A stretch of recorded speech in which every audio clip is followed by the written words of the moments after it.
देश भर में आजकल एक नाम की चर्चा है। विवाद खड़ा हो गया है कि बागेश्वर धाम सरकार नाम से मशहूर कथावाचक धीरेंद्र शास्त्री पर आस्था वर्सेस अंधविश्वास की जंग छिड़ी हुई है। सवाल यह उठ रहा है कि क्या धीरेंद्र शास्त्री सचमुच लोगों की मन की बात जान लेते हैं? क्या उनके दरबार में एक अर्जी लगा देने से दुख दूर हो जाते हैं? क्या संत धीरेंद्र शास्त्री असीमित शक्तियों के स्वामी हैं? धीरेंद्र शास्त्री की सच्चाई क्या है, जिसे उनके भक्त चमत्कार कहते हैं? उसकी आखिर असलियत क्या है? ये सारे सवाल आज हर देशवासी के मन में हैं। इन सब सवालों के जवाब के लिए इंडिया टीवी की टीम बागेश्वर धाम सरकार के रहस्य लोक में पहुंच चुकी है। हम आपको संत धीरेंद्र शास्त्री के दरबार से लाइव रिपोर्टिंग दिखाएंगे, लेकिन पहले आपको सुनाते हैं हर एक आरोप पर, हर एक सवाल पर धीरेंद्र शास्त्री का जवाब। इंडिया टीवी से बागेश्वर धाम सरकार की इस एक्सक्लूसिव बातचीत में आपको हर सवाल का जवाब मिलेगा। पंडित धीरेंद्र कृष्ण शास्त्री, बागेश्वर धाम सरकार, जहां कथा करने बैठ जाते हैं वहीं मेला लग जाता है। इन्हें सुनने के लिए लाखों लोग पहुंचते हैं और अपनी समस्या के निदान के लिए भी दिव्य दरबार में पहुंचते हैं। लेकिन पिछले कुछ दिनों से पंडित धीरेंद्र कृष्ण शास्त्री से सवाल पूछे जा रहे हैं। इन पर आरोप लगाया जा रहा है, कहा जा रहा है कि अंधश्रद्धा, अंधविश्वास फैलाते हैं, साथ ही इन्हें भगोड़ा भी कहा जा रहा है। इस वक्त रायपुर में हैं धीरेंद्र कृष्ण शास्त्री। पंडित जी, सवाल बहुत पूछे जा रहे हैं। पहला सवाल तो मैं आपसे ये जानना चाहूंगा कि आपके जो वीडियोस हमने देखे हैं सोशल मीडिया के जरिए या दूसरे टीवी चैनल पर, आप बड़े हास्य विनोद में अपनी बातें कहा करते थे, लेकिन पिछले 2-3 दिनों से बड़े गुस्से में नजर आते हैं आप किसी को कह रहे हैं कि सठिया गया, किसी को कह रहे हैं कि हाथी चले बाजार तो कुत्ता भौंके हजार, आप किसी को कह रहे हैं कि वो रावण के खानदान से। इतना गुस्सा क्यों है पिछले कुछ दिनों से? नहीं, बिल्कुल भी गुस्सा नहीं, ये तो हमारे लहजे में है। पहले भी हम ऐसे ही बोलते थे। अपन बुंदेली आदमी है, अनपढ़ गवार आदमी है अपन, जो ऐसा मनोभाव बनता है वैसा बोलते हैं। दूसरी बात, अंधश्रद्धा और श्रद्धा एक बहुत बारीक विषय है। पहले तो ये समझना बहुत जरूरी है। अपने इष्ट को मानना, अपने इष्ट का प्रचार करना भारत में अनुच्छेद 25 के अंतर्गत लीगल है। कानून व्यवस्था के अनुसार प्रत्येक व्यक्ति का मौलिक अधिकार है, संविधान के अनुसार, कि अपने धर्म का और अपने इष्ट का प्रचार बेझिझक कर सकते हैं। और ये भारत इतना विचित्रपन है, इस भारत के कुछ दोगला लोग, वामपंथी लोग इतने अद्भुत लोग हैं। इस भारत में चादर चढ़ाना श्रद्धा है, लेकिन कलावा बांधना, बागेश्वर बालाजी का नाम लेना अंधश्रद्धा है। इस भारत में कैंडल जलाना श्रद्धा है, लेकिन बागेश्वर बालाजी के नाम से उपाय बताना या बागेश्वर हनुमान जी से जोड़ना, कलयुग के राजा हनुमान जी से जोड़ना अंधश्रद्धा है। अद्भुत दोगलापन है ये वामपंथी। दूसरी बात, आपका दूसरा प्रश्न था कि हम नागपुर से आए, कथा 7 दिन की थी। 3 तारीख को हमने पोस्ट डाल दी थी ऑफिशियली पेज पर।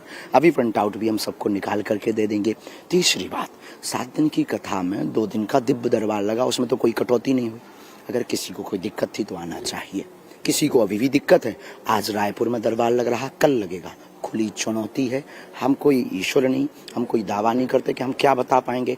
पेन कागज लेते हैं, उनका ध्यान करते हैं, वो जो लिखवा देते बागेश्वर हनुमान जी, वो सत्य निकलता है। और हम कहते हैं दरबार में लाखों लोग आते हैं, आप भी अनुभव कीजिए। आपके भक्त तो आपके बारे में जानता है, लेकिन इस वक्त पूरा देश जानना चाहता है कि पंडित धीरेंद्र कृष्ण शास्त्री जो हैं वो बागेश्वर धाम सरकार कैसे बने, क्या कहानी इसके पीछे? I am not Bageshwar Dham सरकार, हम तो एक धीरेंद्र कृष्ण ही है। कहते तो है लोग आप बागेश्वर बालाजी हैं, उनसे लोग जोड़ देते। ये उनकी दृष्टि है, उनकी प्रभुता है, उन लोगों की कृपा है, प्रत्येक सनातनियों का स्नेह है। हमारी परंपरा में 3 पीढ़ियों से दरबार लग रहा। हमारे दादा गुरुजी भी यही करते थे, दादा गुरुजी के पहले भी एक संत हुए, वो भी यही करते थे। हमारी ही वंश के शुक्ल वंश में, गर्ग गोत्र में, हमारी ब्राह्मण परिवार में 3री पीढ़ी में हम सेवा कर रहे हैं। कोई नई यूनिक बात भी नहीं है। 10-11 साल की अवस्था से दादा गुरुजी ने हमें बागेश्वर हनुमान जी की सेवा बताई, पूज्यपाद गुरुदेव सन्यासी बाबा की सेवा बताई, हमने की। बचपन से ही हमें आभास होने लगा था 10-11 साल की अवस्था में कि कोई हमारे सामने आता था तो हमें आभास होता था कि इसका नाम ये होगा, ये हमसे ऐसे बात करेगा। तो डर के कारण, झिझक के कारण हम बोल नहीं पाते थे। लेकिन जब वो बोलता था, वही बात बोलती थी जो मन में आती, यार ये तो हमें भी पता था। फिर हमने गुरुजी को बताया, गुरुजी मुस्कुराए, हंसे, वो बोले और हनुमान चालीसा रटो, जो विधान बताए वो कैमरा का विषय नहीं, उस विधान को हमने बहुत किया। फिर गुरुजी का शरीर पूर्ण हो गया, दादा गुरुजी का, फिर हमने मेडिटेशन किया, तपस्या की, अज्ञातवास की, और ये बताने का विषय नहीं है। उस साधना के बल, गुरु के प्रभाव, इष्ट के ध्यान के कारण ईश्वर से हम प्रार्थना करना जानते हैं। बाकी ना कोई हमारे पास शक्ति है, ना हमें कोई दिखाई पड़ती है, ना हमारा कोई दावा है, ना किसी को बुलावा है। जिस प्रकार माता पिता पुत्र के रोग के लिए प्रार्थना करते, वैसे हम गुरु होने के नाते आने वाले लोगों के लिए ईश्वर से, बालाजी से, हनुमान जी से प्रार्थना करते। और अगर ये गलत है तो भारत का प्रत्येक हनुमान भक्त गलत है, फिर तो सब सनातनियों को जेल में डाल दो। ये दोगलापन बंद होना चाहिए। सवाल यही लोग जानना चाहते हैं कि अभी तक पिछले कुछ सालों में ऐसा कोई शख्स नजर नहीं आया कि भीड़ से किसी को भी उठा दे, उसका नाम बता दे, उसके घर में कौन कौन है वो बता दे, उसका मोबाइल नंबर बता दे, समस्या क्या है वो बता दे। ये कैसे कर लेते हैं? ये नंबर तो हम बताते नहीं हैं, पर नाम का आभास हमें लग जाता है, घर का आभास हमें लग जाता है। और ये गद्दी की परंपरा है, हम आवाहन करते हैं, ध्यान करते हैं अपने इष्ट का, उसमें हमें भाव प्रकट होता है, ईश्वर की कृपा से वो सत्य निकलता। बस हमारी अपने इष्ट की प्रति ये निष्ठा है, उसका हमारे संतों का ये आशीर्वाद है, भारत के वैदिक मंत्रों का ये चमत्कार है, ये सनातन की आदिकाल सनातन की ध्वजा का ये चमत्कार है कि सनातन में क्या ताकत। हम एक बात बोलें आपके कैमरे, भारत का कोई भी पादरी या कोई भी मौलवी सामना नहीं कर सकता है बागेश्वर बालाजी का। ये हम दावे के साथ कह रहे हैं, हमें अपने इष्ट पर इतना भरोसा है। कोई कहता हो कि हमारे पास ऐसा है वैसा है, वो छोटे छोटे वो दिखा करके जो धर्मांतरण करवाते हैं ना, इसीलिए तो इनको चिनूना काट रहा है, क्योंकि हमने उनके मिशन को फेल कर दिया। हम घर वापसी ले आए, और वो जो छोटे छोटे चमत्कार दिखा करके जो हिंदुओं को बहला फुसला रहे थे, हमने उनको ठिकाने लगा दिया।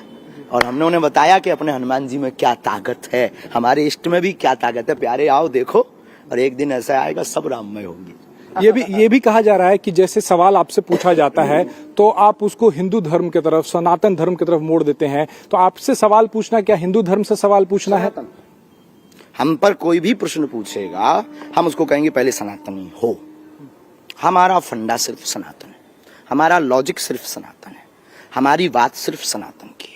हमें जो बागेश्वर बालाजी की कृपा हुई है और जो हमें आभास है, वो सनातन के प्रचार प्रसार और संतों के मान सम्मान के लिए हुई है, और हम वो बना करके रहेंगे। उसके लिए कितनी, ये तो छोटी मोटी चुनौती हैं, ऐसी तो अभी अनेकों आएंगी। किसी को दिक्कत है दरबार में आके आभास करें, अनुभव करें। बीच में कथा में आपने ऐसा भी कहा कि मुसलमानों से दूर रहें आप, किसी में आपने कह दिया कि जो पत्थर फेंकता है उस पर बुलडोजर चला दें आप। तो ऐसा लगता है समाज में वैमनस्यता इससे बढ़ेगी? कैसे बढ़ेगी? भारत हिंदू राष्ट्र है। हमने सिर्फ ये कहा आत्मरक्षा के लिए बुलडोजर रखो, और आत्मरक्षा के लिए बुलडोजर रखना अगर भड़काऊ बयान, वैमनस्यता है, तो फिर पत्थर मारने वालों पर वैमनस्यता की बात क्यों नहीं? अगर आत्मरक्षा की बात और सनातन और हिंदुओं को एकजुट करने के लिए अगर हमारा बयान वैमनस्यता है, तो जो हमारी बहनों की 36 टुकड़े कर देते हैं, वो क्या है? वो क्या है? पूछता है भारत, वो क्या है? अच्छा, वो धर्म है, वो विचारधारा है। और हम अगर बोल दें कि हिंदू जग जाओ, अपनी आत्मरक्षा के लिए तैयार हो जाओ, तो हम भड़काऊ हो गए। दोगलापन है। आप कह रहे हैं कि फंडिंग भी होती है, आपके कुछ बयानों में रहा कि सनातन को या साधु संतों पर इस तरीके से निशाना साधने के लिए फंडिंग कौन कर रहा है? ये फंडिंग भारतीय साधुओं को टारगेट तो बनाया गया। वो जो अमुक व्यक्ति ने लगाया है, जब हम निकल आए तब लगाया। पहली बात, हमारे पास उन्होंने कोई लीज गली चुनौती नहीं दी, कोई पत्र नहीं भेजा, हमारे सामने नहीं आए। उनको आना चाहिए था, सामना करना चाहिए। अभी भी मौका है, रायपुर दरबार में आ जाए, उनकी चुनौती हमें स्वीकार है, गीला करके भेजेंगे। हमें अपने इष्ट पर और सनातन संस्कृति पर इतना भरोसा और अपनी गुरु परंपरा पर इतना भरोसा है। दूसरी बात, मिशनरियां, उनके जो गुरु है ना, वो मिशनरी थे, क्रिश्चियन, केरल के, उन्होंने अपने मुंह से स्वीकार किया, और वो बाद में जाके श्रीलंका में शिफ्ट हो गए। हमें एक पत्रकार महोदय ने बताया है, एक बहुत अच्छे आदमी उन्होंने हमें बताया है। तो ये धर्म को बदनाम करने के फंडा हैं, और ये हमने छतारी में घोषणा कर दी थी, क्योंकि जब से हमने दमोह में हिंदुओं की घर वापसी, जो दूसरे धर्म में चले गए थे, उनकी घर वापसी करवाई, तब से इनको सबको मिर्चा लगी है कि ये आदमी हमारा मैटर बिगाड़ देगा। तो वो अभी तो ये है, अभी पता नहीं क्या क्या लाएंगे। ये डरना नहीं है, प्रत्येक सनातनी से कहेंगे तुम चिंता मत करो, हमारे बालाजी हमारे साथ हैं, और हम सांच को आंच नहीं, हम गलत नहीं है, सनातन का झंडा गाड़ करके रहेंगे। तो आपका कहना है कि जो श्याम मानव है, अंधश्रद्धा निर्मूलन समिति के 2 अध्यक्ष हैं, वो मिशनरियों से जुड़े हुए हैं और मिशनरी गुरु जी खुद मिशनरी थे। हमने तो उनके बारे में इतना ज्यादा सर्च भी नहीं किया, ना अनुभव किया, ना हमें जरूरत है। उन पर दिमाग खपाने की भी आवश्यकता नहीं है। जितना उन पर दिमाग लगाना उतना हम दरबार लगाएंगे, सनातन की बात करेंगे, कथा की चर्चा करेंगे, राष्ट्र का उत्थान होगा। और अद्भुत है मीडिया भी, और अद्भुत है लोग। भारत गरीबी का विषय है, भारत में गरीबी का मुद्दा है, बेरोजगारी का मुद्दा है। इसको छोड़ करके एक साधारण से सनातनी के पीछे लग गए हैं। हम यही प्रार्थना करेंगे आप लोगों से, हम लोग तो आपका पक्ष जान, उन लोगों को लेकर के आ जाओ। दूध का दूध, पानी का पानी, काहे को बेफिजूली में टाइम बर्बाद। रायपुर में है, हम अपनी जगह नहीं है, हमारा क्षेत्र नहीं, हमारा स्टेट नहीं, यहाँ